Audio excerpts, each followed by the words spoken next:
Ben, GM of OGBC resigns.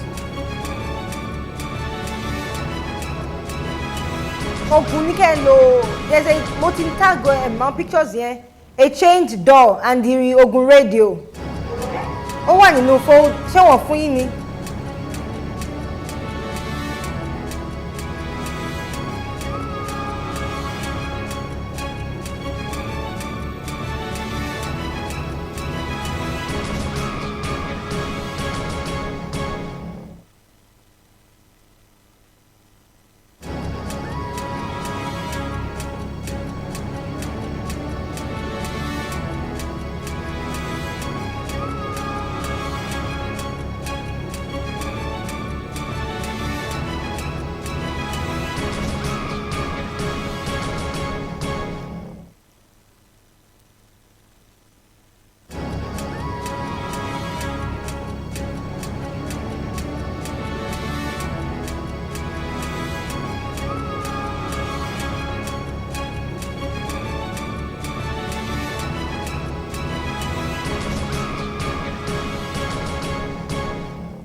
Hello, good afternoon. Thank you for joining us on News on the Hour, coming to you from New Frontiers Television. My name is Olajumoke Babalola. We'll start the news in Ogun State, where the General Manager of Ogun State Broadcasting Corporation, OGBC, Tunde Awolano, has submitted the letter of voluntary retirement to the state government. The letter was tendered a few hours after workers at the station, led by their leaders, Abiodun Ogundipe, who is chairman, Nigerian Union of Journalists, NUJ, and Ayo Aino, chairman, Radio, Television, and Theatre Arts Workers Union, ITAU, commenced a strike over the management's failure to pay about 148 million naira, 260,000 entitlement to workers. The workers commenced their indefinite strike on Wednesday morning, blocking the entrance to the radio station. The workers stormed the radio as early as 4:30 a.m., armed with chains and padlock, with which they used to lock up the door leading to the studio and other offices.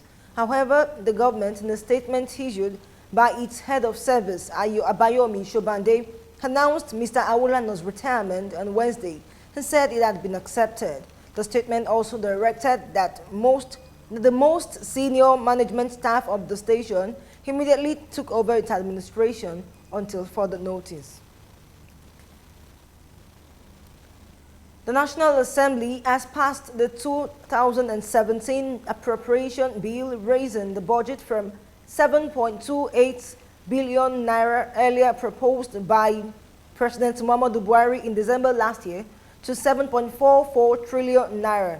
The appropriation committees of the Senate and the House of Representatives separately presented their harmonized report on the budget for consideration and subsequent passage on Thursday. According to the report, 434.4 billion naira was appropriated for statutory transfers to the National Judicial Council. Niger Delta Development Commission got 64.02 billion naira, while 95.2 billion naira is allocated to the Universal Basic Education. The National Assembly's budget is slated at 125 billion naira. Public Complaints Commission gets 4 billion naira.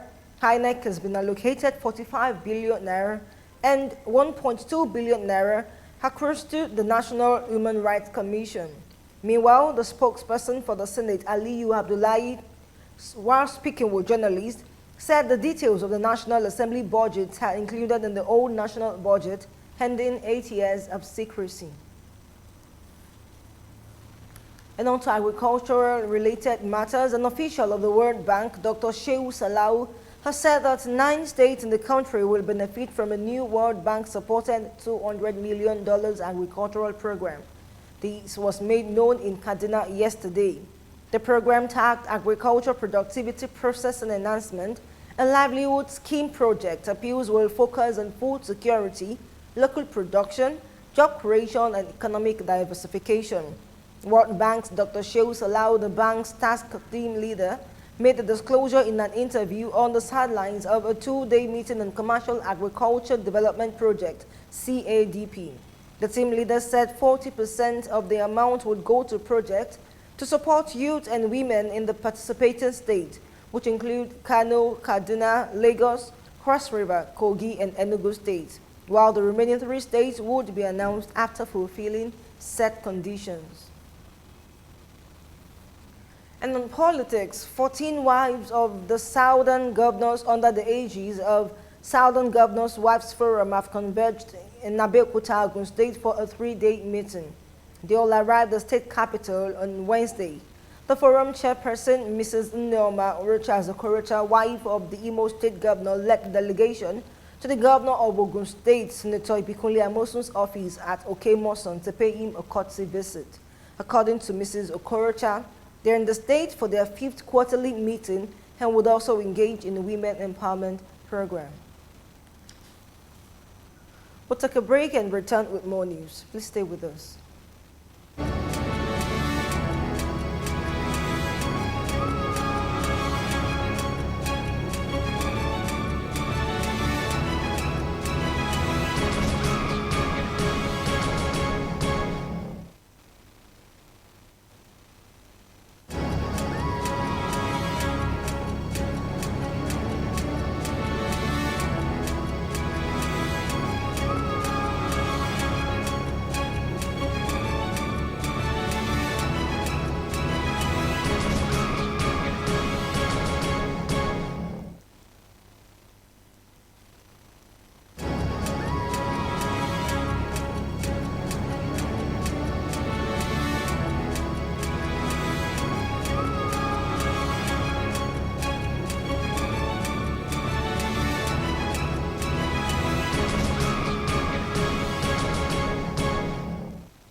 Thank you for staying with us at State News on the High. And now on to more news.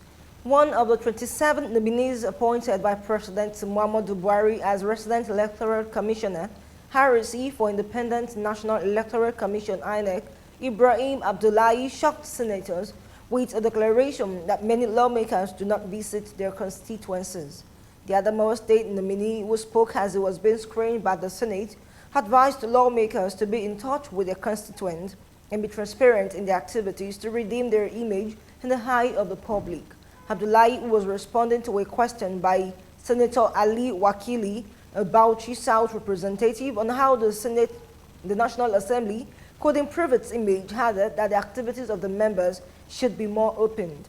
Senator Abdullahi Gumel from Jigawa Northwest, however, disagreed with the Adamawa State nominee, saying 80 to 85% of the lawmakers do go to their constituencies, but unfortunately the demands of the people are too much because of the inactivity of local government.